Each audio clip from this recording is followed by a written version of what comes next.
The fourth is the Val, flown by Doug Dare and assisted by Chris Houston.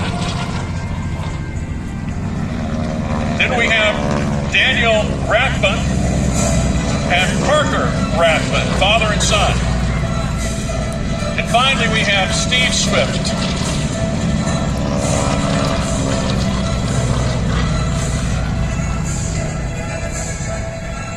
From the left, you will see Craig Butane in a replica P-36 Hawk that actually flew at Pearl Harbor.